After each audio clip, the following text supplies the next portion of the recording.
Matamgi Manipuri Wari channel asibu tabiriba khwai pumnamakpu taramna okchari. Ngasi mutaminarasi Aphaobi taret suba tangka.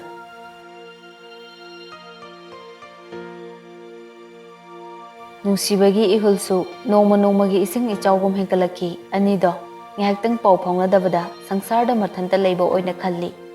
Ihang bugum tongnarai. Nongdamba honors loikre Pol Science ta honors tawduna first class phangkre. Hojikti mama thadoi amadi mapa lemba masagi makha tarakpa career gi damak masabu Delhi da coaching thaduna UPSC thanaba plan torai. Nongma nungthil amada nungsibana ai ngasidi nongonda keno mahaige nang nolakanu ko leisilembina hoi no oye nungsiba leisilembida wangang bakharadi koire nungsi haina dabagi wa khaktani thamoi anidi nungsibana yomchinkre nungsibana aina huje I love you haizila adi nang kari khangani phagi oina harabasu thamoi gi asengba paudamni tamliba leisilembisu kummagi matagum nangna adu harakpa loidringai I love harakpaduda aina aisu nangbu nungsiye I love you too haradi nang kochen cheni se masak thibu nupina I love you hari ekainaga leisilembidi chimbalda phagi tawri thamoidadi mathanta prok chakchei machinda amu murum soli as kainu pano sibo asengbudu ko odum hairage haidi aina di somda asengbudu hairadi yadogi ngai lerabasi mana phagi oina ga haire sibo aina di asengbaine se adum khangaba atene ado aina phagi oina ga khomise masu asengbani kaise adum khanglamdoi jalo nungsibana amu oh ada tarine aidi chembiroi ko jeloina ado karam kandano nangai ga khangna doiba nimisibo kushilaktrabane as ngasi ai bazar da lakani adudo thengnase ai sum khangba yamna wareba kaige wabinu noi saina uraga nanga mongang biniba oi adomane ga da harakanu ko ai nupa koide koisu koiro nang namai da rukin thinjarak jani hanuman mangai ipomponggira nungsiba nok tawda ngaire leisilemi gi gonda khutawduda nungsibana aina hanuman olaga nangna nungai doiro aibu nupa koi kaina seba phagi tawbane ibani di nungsiba thamna roise somaina friend ama oina loina base nungai tro leisilembi mabuk ningda warau na harai aidi ngamo aidi kana gumba amana nungsi harapa ngai kini nongdamba leisilemi gi wakaldo khangi nungsibana hojik pawu nungsi haraktrido punsi gi harak to mandrebu nupado leisilembi swailawi leisilembina kaiba punsi gi hara aroiba hoi ma aina phone se off thamadi hoji kochen chelaga khangni khangdri anido indirect oina phongdokna ba horai nungsibana yare se ado ai keno ma haige kaino adum hairo ai manipur da leitradi nang kamaina tawne ai di nang leitradi nok tana adum leini asengbagiro hoi matha su sararoi nangi nasaksu khangningaroi asengbagiro hoi mi asengbagi Delhi dara kadai jang ma leiruro adugo nangna sak khangnage khalakpa mikup to adudo oina tholo natradi manipur da su nang adum leire khangaga adugo saksu khangna base ai yamna waiba o asengbagi chakhrage mina hoi haraga phagi nate ai Delhi chatore ha hoi chatlo leisidi phagi ne khalaga khumlai nungsibana asengbaine aina harise haima asengbaine aina chatlo harise su phana dom pharene leisilembe maithongdo khangan hanjenki numit ku masek mangal naina noklamba maithongdo amuba leisena khomjinki pikna thokpa khonjelda tapna hairei daba asengbagiro Nongdambasu kumningda kumlai. Hoi, sahi ani ahum khaktani. Laisilembi khudakta mitlu pirang chinthare pirang do mathanta tapna taithoi hik haiba makol amasu taki paramba phone su lai maida taki. Nongdambagi phone da call tat kibagi makol amasu taki. Laisilembi wakal amata thoktabagum karigino khangdana adumak hik launa kaptuna laikre phone do makhada taki basu khangaudre adumak wakal do amarom da tawduna laiki. Nongdambasu kaidorobano khangde ungduna adum lei numidangi sak chanaba matamni thadoi machanupana terrace mathakta ungduna phamduna adum leibaduda changchillaktuna hangi. Thadoina Damba nangbu kaidorage sum ungdana leiridubo kem tawdi kaidorage ma lao baba ngai hore sak charose sakse matam amata manade akoi ahum khak leibasida lao ngasi de puna charase ma ai ko na sage ba maga paga hana charo ai ko na charage ba yaroi lao hoji dum chase ba natradi ma sauni ko ma asi hairaga tanna hagolai nongdamba chak charsu chasinbadi ngamdre adubu kharadi them dana chasilli khara charaga wa ama haige tawna lembada yengai. Thadoina kaidoroge nangbo kari nungai tabale rage ba sum unga galerisibo. Dambana kem tawdiye maga pagada ngasidi na cha wa mata haijege. Lembana amuk kaidoroge ne chabo nongdamba wa ama ngange tawromlaga amuk tumina laikre. Lembana hayo isagi kari pendabale rage isagi pendabale rasu paga magada hayune. Nongdambana pa ai Delhi chatpaido cancel tawbiro ai ko na khara tapna chatlage. Lemba karimta kumlamdana khutto yamna thuna hamdoklaga hagotke. Thadoidi lembagi mawongduda pungak ngakre adumaina nongmuta tawba lemba natte nongdambasu kari haiduna amukka hena khangdre. Thadoina Damba aikoina silise nangi phatanaba nattene pana nangonda thamliba asasibu nangbu karimta khangdrubro imungsigi asase nang khaktani nangna haiba ngangbu indrabadi maga pagadi kanhagi wakalda nungaigani. Nongdamba wakalda puba sumsum ngamlaktre lembadi roomda changkre. Thadoi ngasidi thaba ingkhangana loisillaga roomda changkre. Nongdamba terrace mathakta amu kakhalai wakhaldo puba sumsum ngamlakte makhada amu kumthara aga dukan thong hanglibra yengduna sumsum soroktuda chatli. Dukan ama thong hangduna lerambaduda prap chansilaga gold flag machai ahum khak lauraga dukandudagi mai hek onthorakpaga nupa khara wari sanaribadu tai maduda pankhiba mingdu magi thawai amagi mamingni. Laisilembi haibasi masu khangi warido laisilembigira karigino khanduna munna tai.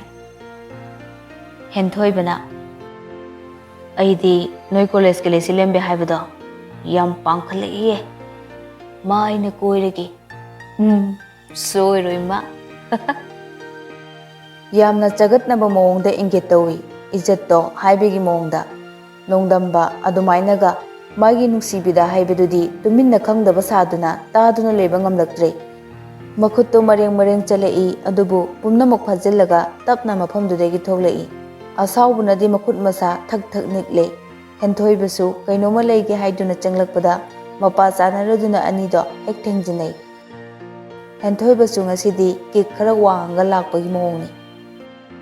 Henthoibana oi namittu yenga chatlu yadro.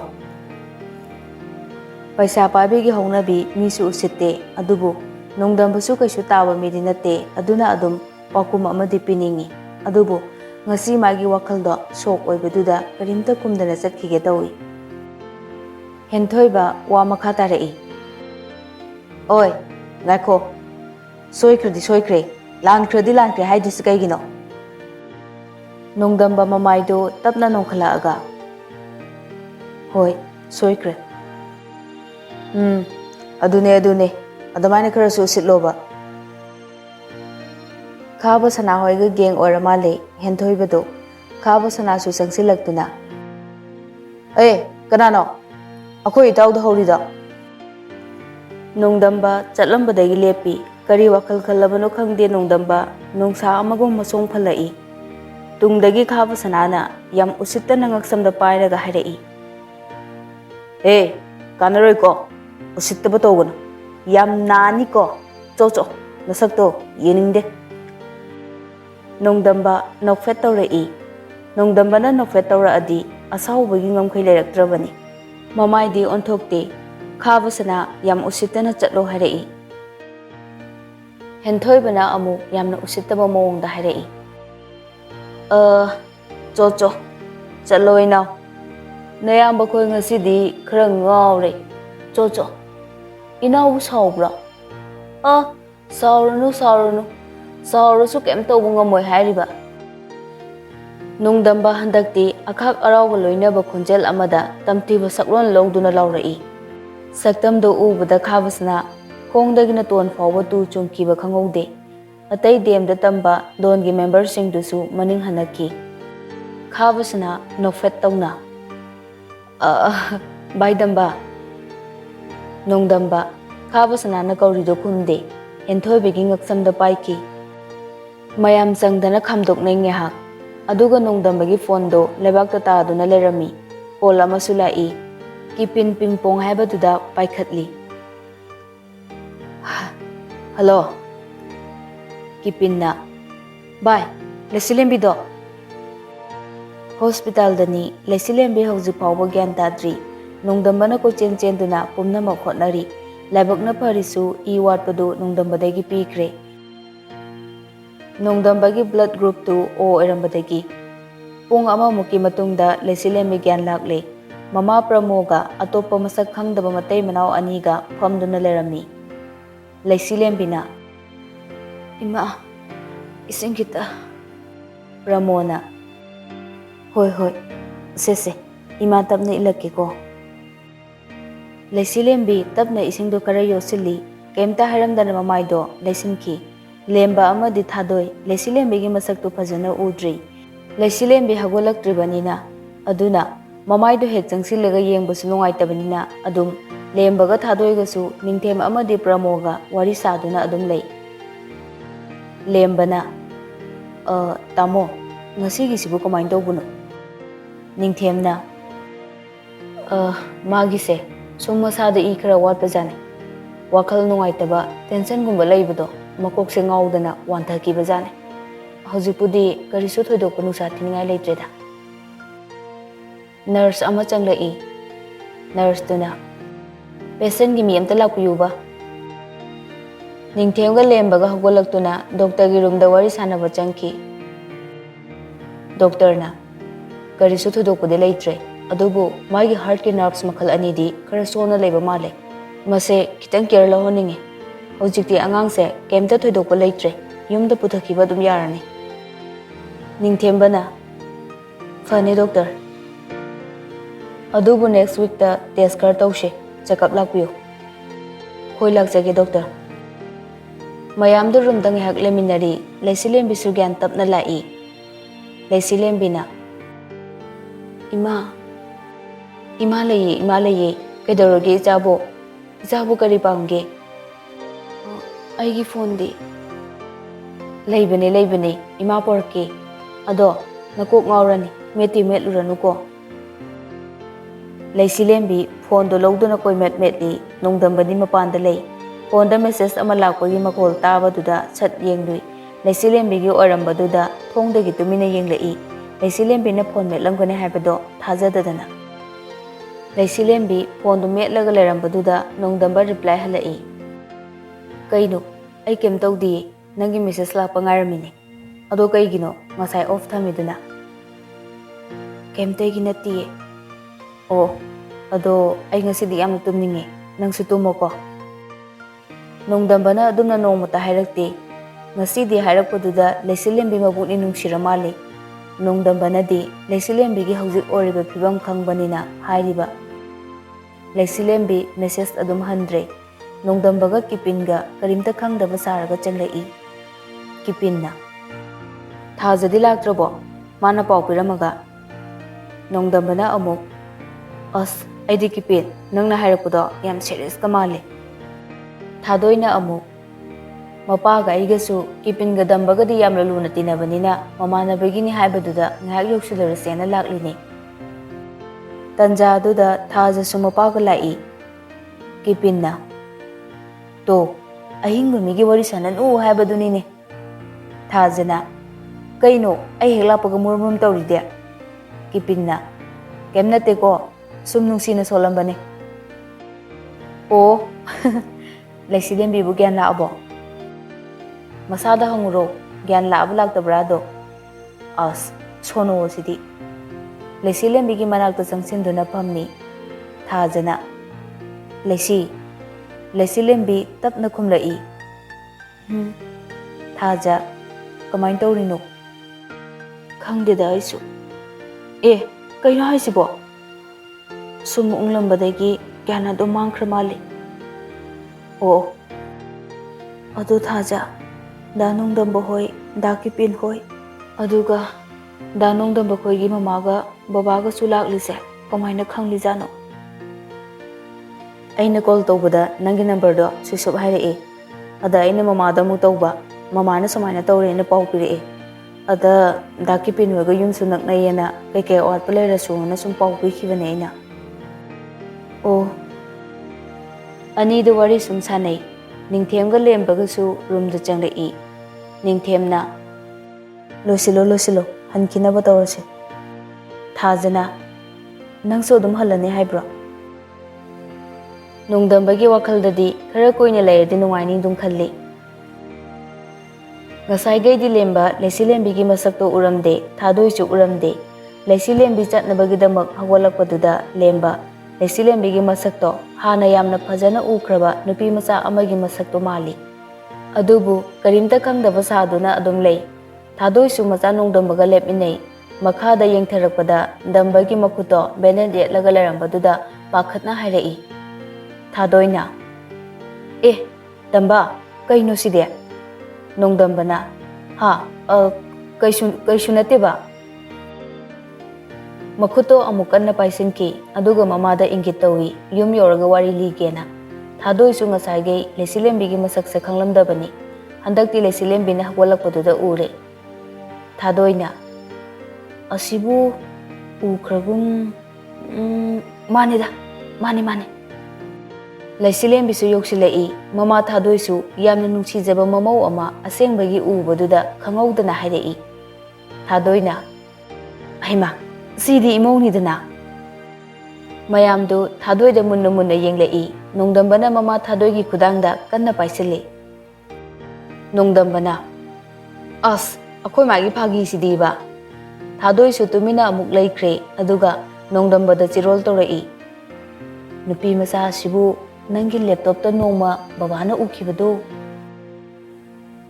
ꯅꯣꯡꯗꯝꯕ ꯃꯀꯣꯛ ꯍꯣꯠꯂꯒ ꯈꯥꯡꯉꯤ ꯂꯦꯝꯕꯗꯤ ꯑꯗꯨꯝ ꯚꯥꯞ ꯇꯥꯕꯅꯤꯅ ꯀꯩꯁꯨ ꯍꯦꯟꯅ ꯈꯟꯖꯤꯜꯂꯨꯗ꯭ꯔꯦ ꯑꯁꯣꯝꯅ ꯋꯥꯔꯤꯗꯨ ꯐꯥꯒꯤ ꯇꯥꯊꯣꯛꯇꯨꯅ ꯅꯨꯃꯤꯠꯇꯣ ꯂꯩꯁꯤꯂꯦꯝꯕꯤ ꯃꯌꯨꯝꯗ ꯄꯨꯊꯔꯝꯂꯕ ꯃꯇꯨꯡ ꯀꯤꯄꯤꯟꯒ ꯅꯣꯡꯗꯝꯕꯒ ꯍꯜꯂꯛꯏ ꯑꯅꯤꯗꯨ ꯅꯣꯡꯗꯝꯕꯒꯤ ꯔꯨꯝꯗ ꯐꯝꯗꯨꯅ ꯋꯥꯔꯤ ꯁꯥꯟꯅꯔꯤ ꯀꯤꯄꯤꯟꯅ ꯀꯃꯥꯏꯅ ꯇꯧꯔꯤꯅꯣ ꯉꯔꯥꯡꯗꯤ ꯍꯦꯟꯊꯣꯏꯗ ꯈꯔ ꯇꯧꯈ꯭ꯔꯦ ꯍꯥꯏꯗꯨꯅ ꯎꯁꯤꯠꯃꯟꯗꯕ ꯂꯩꯁꯤꯂꯦꯝꯕꯤꯒꯤ ꯃꯔꯝꯗ ꯆꯥꯎꯈꯠꯇꯕ ꯃꯑꯣꯡꯗꯅꯦ ꯋꯥꯔꯤ ꯌꯥꯝ ꯁꯥ ꯂꯩꯔꯝꯃꯦ ꯑꯗ ꯑꯩꯅ ꯑꯁꯥꯎꯕꯗꯤ ꯀꯔꯤꯝꯇ ꯎꯠꯊꯣꯛꯇꯦ ꯑꯗꯨꯒ ꯌꯥꯝꯅ ꯎꯁꯤꯠꯇꯕ ꯃꯑꯣꯡ ꯇꯧꯔꯛꯄꯒꯤꯅꯦ ꯑꯅꯤꯔꯛꯇꯅꯦ ꯑꯩꯅ ꯄꯤꯈꯤꯕ ꯃꯈꯨꯠꯇꯤꯅꯦ ꯍꯜꯂꯛꯇꯦ ꯑꯩꯅꯦ ꯈꯪꯉꯛꯄꯗꯒꯤ ꯑꯗꯨ ꯑꯣꯏꯔꯁꯨ ꯃꯥꯒꯤꯗꯣ ꯈꯔꯗꯤ ꯎꯁꯤꯠꯃꯟꯗꯦ ꯍꯥꯏꯕ ꯍꯣꯏꯁꯦ ꯌꯥꯔꯦ ꯇꯣꯛꯑꯣ ꯅꯈꯨꯠꯀꯗꯣ ꯐꯖꯅ ꯆꯥꯝꯊꯣꯛꯂꯒꯅꯦ ꯍꯤꯗꯥꯛꯀꯗꯣ ꯑꯝꯇ ꯍꯥꯞꯄꯨ ꯑꯗꯣ ꯑꯩ ꯆꯠꯂꯒꯦ ꯍꯣꯏ ꯆꯠꯂꯣ ꯑꯗꯣ ꯉꯁꯤ ꯅꯣꯡ ꯅꯤꯅꯤꯁꯤꯗꯤ ꯅꯪ ꯇꯣꯏꯅ ꯂꯥꯛꯎꯀꯣ ꯍꯣꯏ ꯂꯥꯛꯀꯦ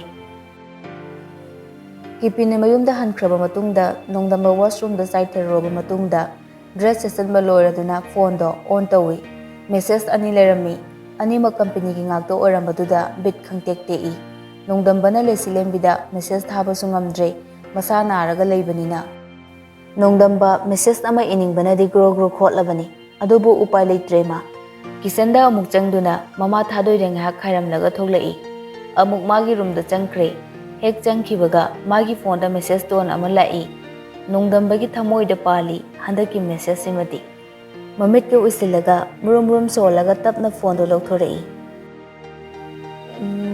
Oibiramo ko. Mamito tapna pangthorei. Oiba maksu orami. Message to padringe harau mandana phamungda kakhalaga ko chongchongi. Aduga message to nangoroi matagum pai. Karibu oramgaba message se. Message to asumna irei. Taba kemta harekti di kaigino. Aise isa yamna kanbra khanbane. Adubu yamna sonjane. Aidi ngarang do sum khudi ama thijinbadagi tusinbada adum wanthara male. Adubu pangal somba amagi pangal khwaidagi ganba ama suleramgani. Aduna aina ngarang thikhriba khudi do punsigi para ama nikhallaga hanjin thibada ai wadanaba khanglage. Daba mama hoina Delhi da UPSC gi course yawnaba silido yamna phaye. Fazana mai paknaba honara uko. Aduga daba na miram da satkrani khallaga aina nongaitiba sina karigino. Daba su nongaitaba pokbra.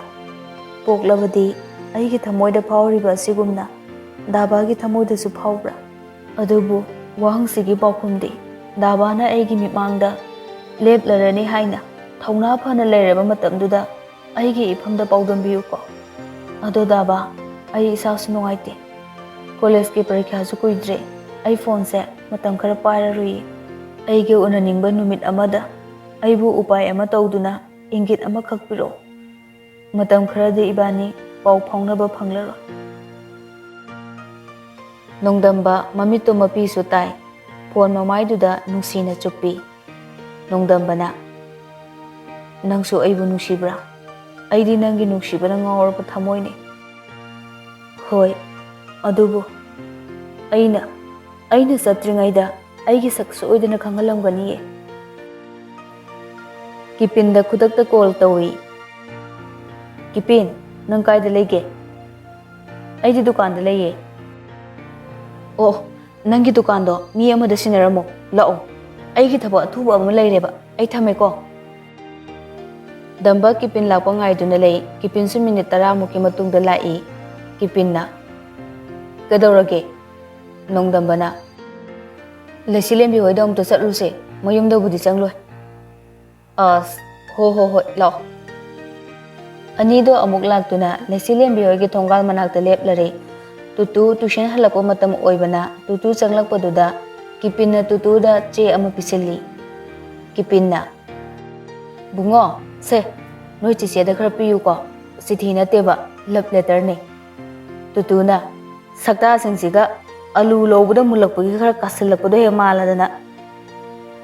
Tutu adu mayum changkre tutu prap changsilaktuna laisida chedo langsimbo kaiboi piramlaga adum thokhi. Laisilembi chedo karino na khudakta hangdona yengi wahai kundagi hena iramde letter do kwai mathak thangba word ahumduni kwai digi maru oribase. I love you with heart and soul. Horen pung baro hekta baga dalal mathak dagi makhada muktang yengthabiro. Hana dagi yengbudi yate ko. Laisilemi masado ngamboy ngamdaboy phamung dagi prap chenthurok dolal mathak tu dagi letter do piram leba nupa do leibra yengi. Hek yengbaga car amagi manung da chatki. Thong do thingjallaga hanna yenglamdana adumak thauduna chatki. Laisilembi naramba hakchang waramba wakhal wahai aduna pumnamak phahanki. Laisilembi wakhal dadi khalli. Ngasi se bye bye ni ko. Aduga baro sidana New Year ni ko. Magi surprise na kari oidu jano. Naramba hakchang do pungpha faduna makhada kumtharaklaga nokfe tawraga machinda letter du da hairakpa I love you haibado mina takhini pamoi habegi matagum tumina adum sonduna mamagi chak thongmu mateng pangduna baro taba wana ngaiba amu hokre. Nangi nungsibada ngauraba thamoini konsilage nangmo Ithanu sida mucharage mai chakse thamoi nungda chakliba. Nongdamba isai ngangang duna tholai aduga Kipin da call tawi. Kipin lorabo La'o thula'o. Hoi thula'agi. Pung mapan tasilakpadagi nungdamba tholak-tuna kipin galoy na Lesilembi hoiromda yoksilai. Lesilembisu off thamluraba phone du on amuk tawduna nungdamba laklabra haiduna message ama irai. Daba laabo. Nungdambasu message ama lakpagi vibration makhon do tabada phone du miyeng thamlui. Lesilembi gi oirambaduda henna haraukre. Lesilembi hoigi thongal yoksilaklabani. Message to paraga nokfet tawna reply halli. Kaigi off hangbirino adum thamu yadro. Aibu ngahollaga penba natro. Hudakta Lesilembi gi reply lai. Natiye isa su ngamdabasida sum yare ai noi thongal da leire. Ha asengbairo ai tholakke. Lesilembi dolandudagi stair da chentarake tawi phone ama lakpaduda pai.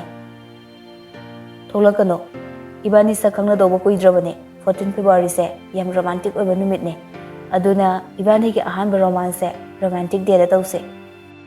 Lesilembi yam bit hanna os hoi aduga ai lama panda yeng o hydri fawba yengakpa yaroi ko. Hoi ado ngasagi letter da irakpado.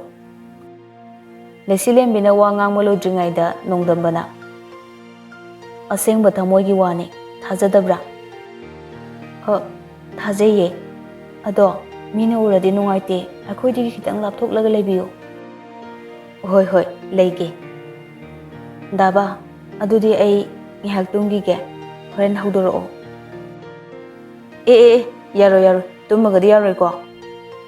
As wari adum sanadoini.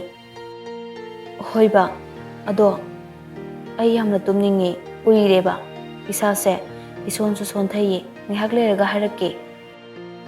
Hoi Lesilembi phone do thamlaga ORS ama thaksilli aduga nongdambaduda cheptha yengjei nungsibagi masak to khangningbani sum tuminna pamlambadagi masado hidak langthak mayam kaplubagi monthakre uiduna ngahak leikre.